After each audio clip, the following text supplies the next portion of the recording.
Akuma Akuma Akuma មានន័យថាបិសាចឬក៏មនុស្សអាក្រក់ Devil Demon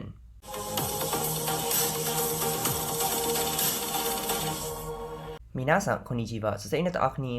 ថ្ងៃនេះពួកយើងទៅសិក្សាអំពីពាក្យ JLPT N3 ដែលជាកម្រិតថ្មីមួយទៀតទាំងអស់គ្នាបើអ្នកទាំងអស់គ្នាចូលចិត្តវីដេអូនេះសូមកុំភ្លេចចុច like ហើយនិង subscribe channel របស់ខ្ញុំផងでは早速やっていきましょうកុំឲ្យខាត់ពីយើងចាប់ដើមទាំងអស់គ្នាពាក្យទី1របស់យើងថ្ងៃនេះគឺអាការីអាការីអាការីមានន័យថាពន្លឺឬក៏ភ្លើង light ឧទាហរណ៍遠くに明かりが見えた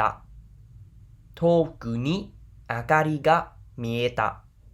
មានន័យថាខ្ញុំឃើញពន្លឺឬក៏ឃើញភ្លើងពីចម្ងាយណាអញ្ចឹង遠くにមានន័យថាពីចម្ងាយអាការីមានន័យថាភ្លើងឬក៏ពន្លឺが見えたអញ្ចឹងが見えたមានន័យថាឃើញអញ្ចឹង遠くに明かりが見えたមានន័យថាខ្ញុំឃើញពន្លឺឬក៏ភ្លើងពីចម្ងាយអញ្ចឹងរៀនទាំងអស់គ្នាអាការីអាការីអាការីមានន័យថាពន្លឺឬក៏ភ្លើងអញ្ចឹងលើទៅមើលពីបន្តអាកេរុអាកេរុអាកេរុមានន័យថាចាប់ផ្ដើមភ្លឺ to dawn អញ្ចឹងពាក្យថាអាកេរុនេះគឺយើងសំដៅទៅលើពេលព្រះអាទិត្យចាប់ផ្ដើមរះនេះគឺយើងនិយាយពីពេលព្រឹក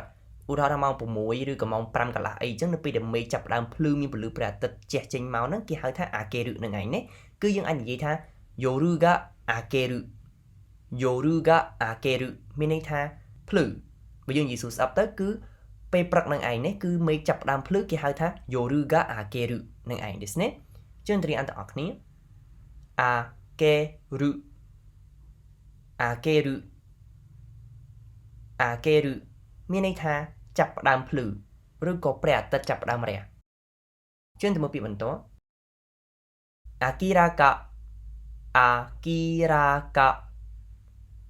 អាគីរ៉ាកាមានន័យថាច្បាស់លាស់ឬក៏ពិតប្រាកដ clear obvious អញ្ចឹងឧទាហរណ៍あなたが間違っているのは明らかだあなたが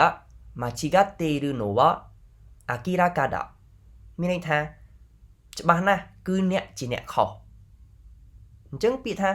あなたយើងដឹងហើយនេះគឺអ្នក間違っているមានន័យថាខុសអញ្ចឹងあなたが間違っているのはមានន័យថាគឺអ្នកជាអ្នកខុស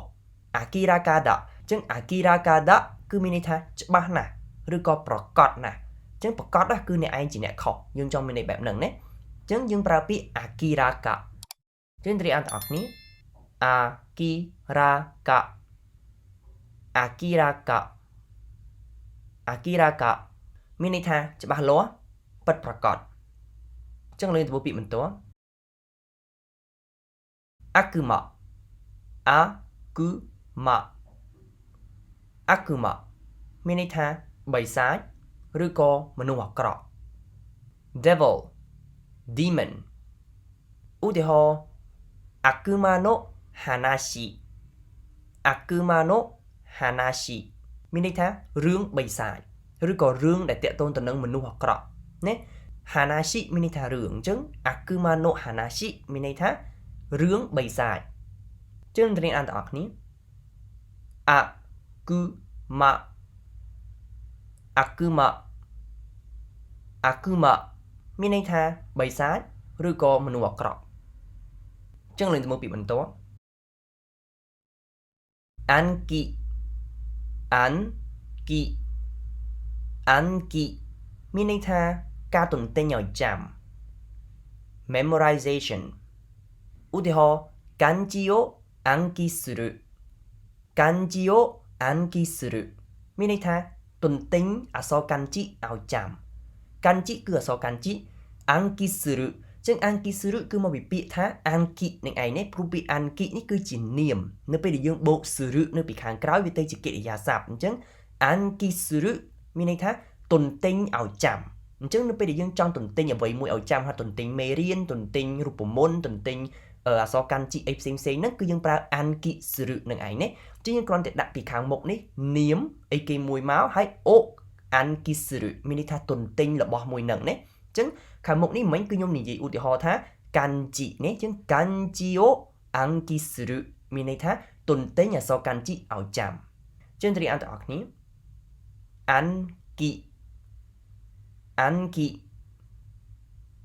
គិមានន័យថាការទន្ទិញឲ្យចាំចឹងនឹងទៅមើលពាក្យបន្តអារ៉ាតាណាមានន័យថាថ្មី new novel ឧទាហរណ៍អារ៉ាតាណា問題អញ្ចឹងអារ៉ាតាណាគឺជាគុណនាមណាមានន័យថាថ្មីនេះគឺយើងចង់សំដៅទៅលើរបស់ណាដែលថ្មីស្រឡាងតែម្ដងនេះអត់ធ្លាប់មានពីមុនមកទេគឺទើបតែមានថ្មីតែម្ដងអាហ្នឹងគេហៅថាអារ៉ាតាណាអញ្ចឹងអារ៉ាតាណា問題មានន័យថាបញ្ហាអញ្ចឹងអារ៉ាតាណា問題មានន័យថាបញ្ហាថ្មីកើតមានឡើងនេះអញ្ចឹងបញ្ហានេះគឺអត់ធ្លាប់មានពីមុនទេគឺទើបតែកើតមានឡើងអញ្ចឹងពេលនោះយើងនិយាយថាអារ៉ាតាណា問題ជឿនទាំងអស់គ្នា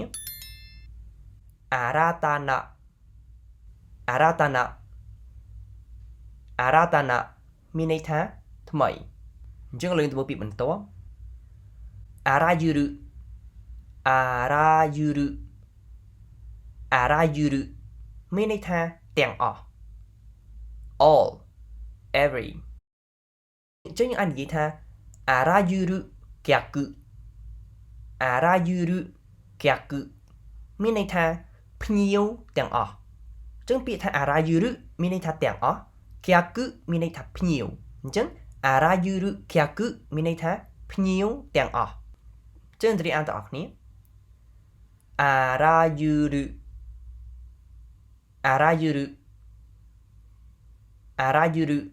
មានន័យថាទាំងអស់ចឹងនឹងមើលពាក្យបន្ទាប់អាつまりមានន័យថាការប្រមូលផ្ដុំការជួបជុំ gathering ឧទាហរណ៍今日は集まりがあるមានន័យថាថ្ងៃនេះមានការជួបជុំអញ្ចឹងជួបជុំនោះគឺយើងអាចថាជួបជុំមិត្តភ័ក្តិឬក៏ជួបជុំកិច្ចការងារអីផ្សេងនេះគឺយើងអាចប្រើពាក្យថាអាつまりនឹងបានដែរណាជឿនទាំងអស់គ្នាអាつま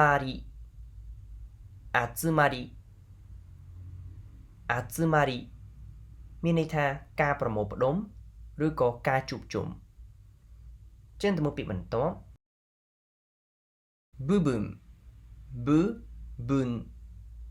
部分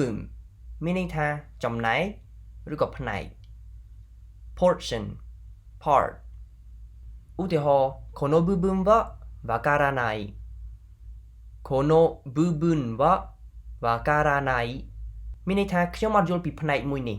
អញ្ចឹងពាក្យថា kono មានន័យថានេះ bubu គឺយើងចង់សំដៅទៅលើចំណែកឬក៏ផ្នែកតូចមួយនៅក្នុងអ្វីមួយដែលធំអញ្ចឹងឧទាហរណ៍ថាកន្លែងនេះយើងនិយាយពីឯកសារមួយអញ្ចឹងកន្លែងឯកសារហ្នឹងមានចំណុចតូចមួយហ្នឹងគឺយើងអត់យល់អញ្ចឹងគឺយើងអាចនិយាយថា kono bubu នឹងបានណាគឺយើងប្រើពាក្យ bubu អញ្ចឹង bubu ហ្នឹងគឺយើងសំដៅទៅលើចំណុចតូចមួយដែលនៅក្នុងចំណុចធំណាអាហ្នឹងគេហៅថា bubu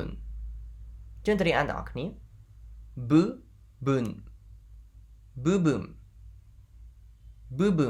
មានន័យថាចំណែកឬក៏ផ្នែកអញ្ចឹងឡើងទៅមើលពាក្យបន្ទាប់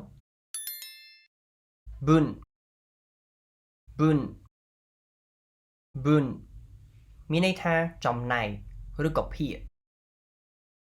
part ration ឧទាហរណ៍私の分はどれですか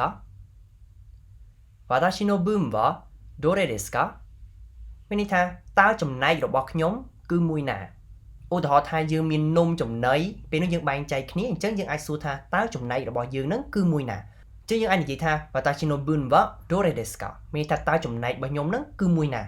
ឬមួយក៏ជាការងារក៏បានដែរមានន័យថាយើងបែងចែកការងារគ្នាធ្វើអញ្ចឹងយើងចង់សួរគេថាតើចំណែកការងាររបស់ខ្ញុំនឹងគឺមួយណាយើងអាចនិយាយថា私の分はどれですかណាអញ្ចឹងលើកទៅរៀនអស់គ្នា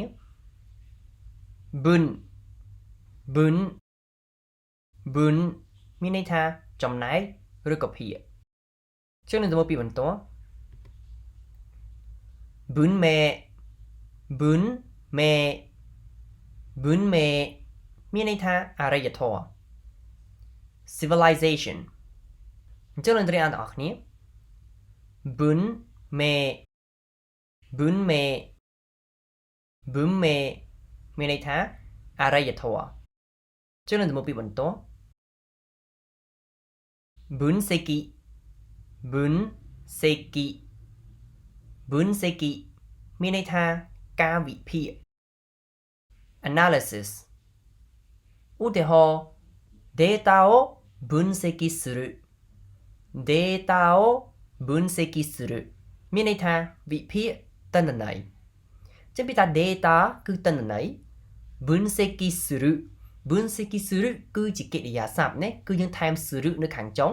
ទៅជាកិរិយាសព្ទព្រោះពាក្យ分析នេះគឺជានាមចឹងយើងដាក់するមកទៅជាកិរិយាសព្ទមានន័យថាវិភាគអញ្ចឹង data を分析するមានន័យថាវិភាគទិន្នន័យឥឡូវរៀនអានទាំងអស់គ្នា分析មានន័យថាការវិភាគចឹងនឹងមើលពីបន្ត分野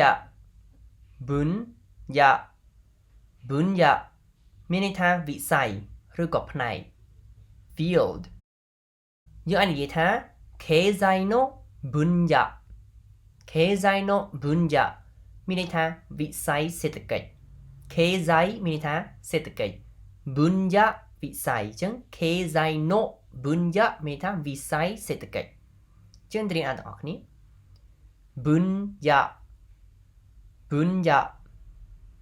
分野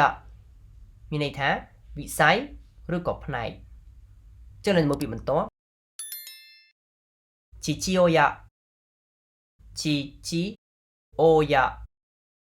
父親មានន័យថាឪពុក father អញ្ចឹងពាក្យ父親នេះគឺវាស្មើនឹងពាក្យថាអូតូសាន់ដែរណាឬក៏ស្មើនឹងពាក្យថាជីជីនឹងឯងនេះនៅពេលដែលយើងនិយាយ watashi no chichi អញ្ចឹងជីជីអូយ៉ាហ្នឹងគឺវាគួរសមមានន័យថាវាផ្លូវការនៅពេលដែលយើងយកទៅសរសេរឬក៏យើងយកទៅនិយាយនៅស្ថានភាពផ្លូវការយើងប្រើពាក្យថាជីជីអូយ៉ាបើយើងនិយាយទូទៅជាមួយមិត្តភក្តិយើងឬក៏យើងនិយាយទូទៅធម្មតាយើងនិយាយថា watashi no chichi ណាជីជីអូយ៉ាគឺប្រើផ្លូវការជឿនរៀនអានទាំងអស់គ្នាជីជីអូយ៉ា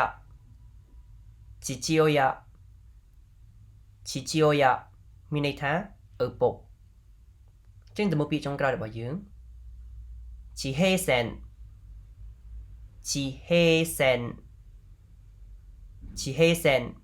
មានន័យថា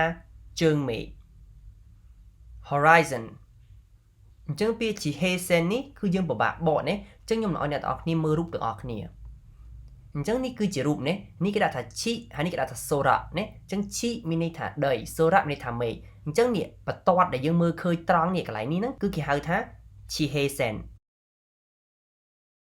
いかがでしたかខ្ញុំឲ្យអ្នកទាំងអស់គ្នាចំពោះមេរៀនថ្ងៃនេះអញ្ចឹងសង្ឃឹមថាអ្នកទាំងអស់គ្នានឹងអាចរៀនពាក្យថ្មីៗពីវីដេអូមួយនេះអញ្ចឹងឥឡូវទៅសាកល្បងធ្វើគុណតេស្តមួយដើម្បីចង់ដឹងថាតើអ្នកទាំងអស់គ្នាបានចងចាំអ្វីដែលបានរៀនថ្ងៃនេះដែរឬទេចំពោះតេស្តនេះខ្ញុំបញ្ចេញជាភាសាជប៉ុនហើយអ្នកទាំងអស់គ្នារៀនអានហើយនឹងបកប្រែជាភាសាខ្មែរដោយខ្លួនឯងតោះចាប់ដល់អ្នកទាំងអស់គ្នា